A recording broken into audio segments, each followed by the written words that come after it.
was sort of overplayed in terms of how much money was going to be available to municipalities from the marijuana fund that was created through this excise tax program. So the way the excise tax works is that there's a 10% tax on sales from the retailers and the micro businesses. Those funds first get used for the costs of the Marijuana Regulatory Agency. That's the administrative body that sort of oversees the licensing, the inspections at the state level, all those different sorts of things that you come to expect the state to regulate and enforce. Then from the inception of the Act through for at least 2 years, but maybe until 2022, $20 million off the top of that fund after regulatory agency expenses were going to be used for medical research. There were some stipulations in there as to the type of medical research related to veterans issues and things of that nature. But there was the opportunity for the state to use $20 million for at least 2 years, but also possibly through 2022 on medical research. Then third and last, cities, counties, and other municipalities then would be allocated portions of the excise tax, but in proportion to the number of operating retail and micro-business facilities or establishments within those municipalities. So for example, a city maybe with a higher density or a higher number of licenses in those categories would receive a higher proportion of those funds. And then there's slides that's going to talk a little bit about that too. What have been the revenues for Westland thus far, do you know? I don't actually. Well, so first of all, from as far as money from the fund that was created, we don't have any operational facilities currently. And additionally, they literally just in 2021 distributed the first funds to municipalities. There's sort of a third paragraph down here on this slide talks about that. That was in March 2021. The Michigan Treasury finally distributed some money to people. So 15% of the fund is what gets allocated to municipalities. Again, that's based on the number of retail and micro-business licenses. And I went on the website and I looked to try and give you some idea of what other communities received here. And so again, like I said, based on the number of licenses, see that River Rouge at the time, this is based off of data that was available in September of 2020. River Rouge had 4 active licenses and they received $112,000. The city of Ann Arbor had 17 active licenses and received just shy of $500,000. And so the reason for putting the Taylor's fiscal year budget number on there, which I hope that's the correct number, that's just what I found online, is that this would be less than 1% probably of the budget. So it's not an insignificant number certainly, right? But you got to get 17 active licenses to get to that $500,000 number as it stands today. And of course that number is going to potentially fluctuate depending on revenues from marijuana retail and micro-business sales, and also based on the number of other communities that continue to opt in and develop those types of licensing schemes. So, at a certain level, it's very fluid. But this is just what was done based on the number of operational facilities in September 2020. Okay?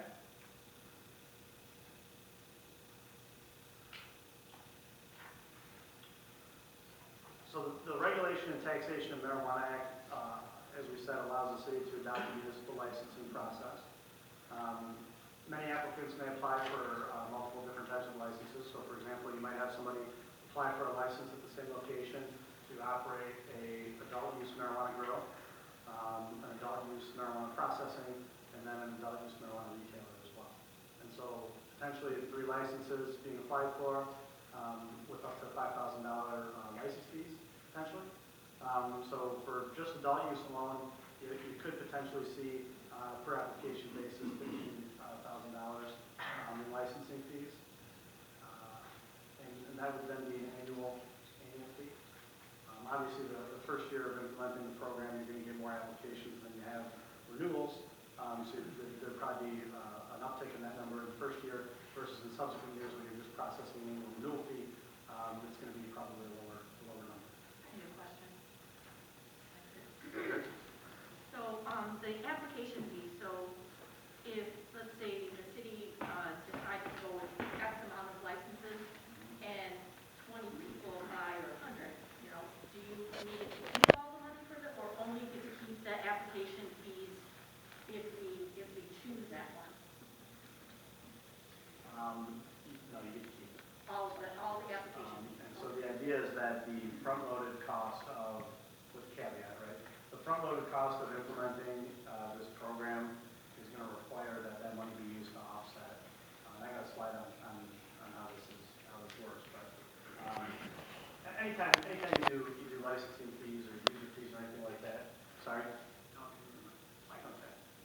Just trying to avoid that feedback, but anytime there's a license fee or user fee, you know, it should be related to the cost of whatever the program or the service is that you're doing.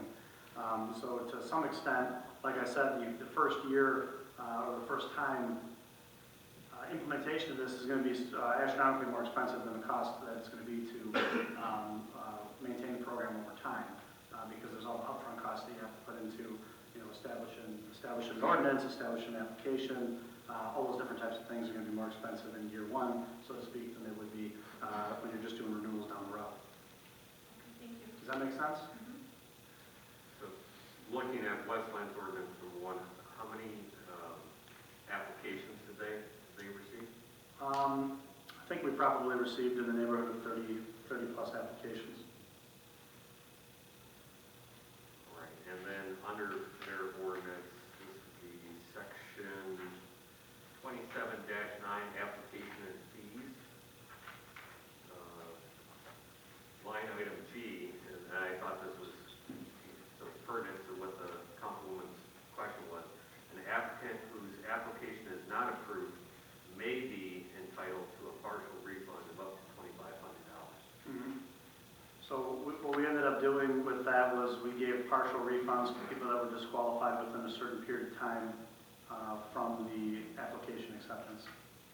So if it was somebody that was disqualified, for example, you know, relatively quickly, you know, we allowed a partial refund. Any other questions? No? Maybe they'll be addressed later, but if an ordinance, if we give the council or the city decides to approve this, are we allowed to charge fees like we do like our ordinance violations, and is there a limit on, like, if our ordinance says you have to have this, and this, and they don't do it, like maybe the market gets flooded and their profit's not as much as they were in the beginning, so they're going to take some shortcuts, and those are in. So are we allowed to have fees for those, or is there a limit on So that? I think what you're asking is whether or not you could implement a system where you would, you know, potentially issue like a civil infraction or something like that, or Right. So like, the ordinance says you have to do this, and it's expensive to have 24 hours, whatever it is, or security guards, or all the things that you might need, or that are in our ordinance, and for whatever reason, maybe the market gets flooded, and now they're in every city, and so it's only going to be our city people that may go to that. Sorry, can you angle that? Sure, sorry. Focus on the right side. So it's like, so they're not able to keep up with what, is within the ordinance. Is there, is there a limit on the fines or the fees for that? And then I did see, I haven't been able to read through everything because there's a lot of information out there. And I know this is just a study session to learn about it. But I wondered if they're not able to do it, or not able to keep up with the rules, then they, then what do? Start over? Let me answer that by saying that I think cities have a pretty decent bit of latitude. And I do have a slide on what the authority of a municipality is under the Regulation and Taxation of Marijuana Act. So there is a fair bit of municipal authority there to be exercised. One of the limitations, and it's not really particularly well defined at this time, but there can't be any regulation at the local level that's unreasonably impractical, which has a definition in the law. I don't find it particularly useful, but it's going to be litigated. So a lot of these issues that we talk about are going to be litigated.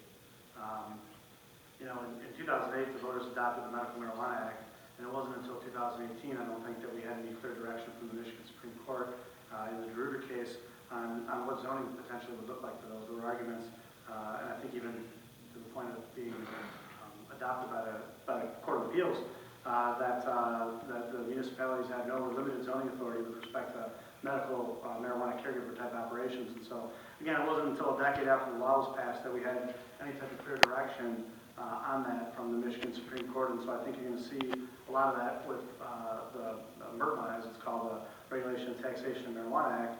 You're going to see a lot of litigation, not necessarily in your community, but you're going to see in other communities.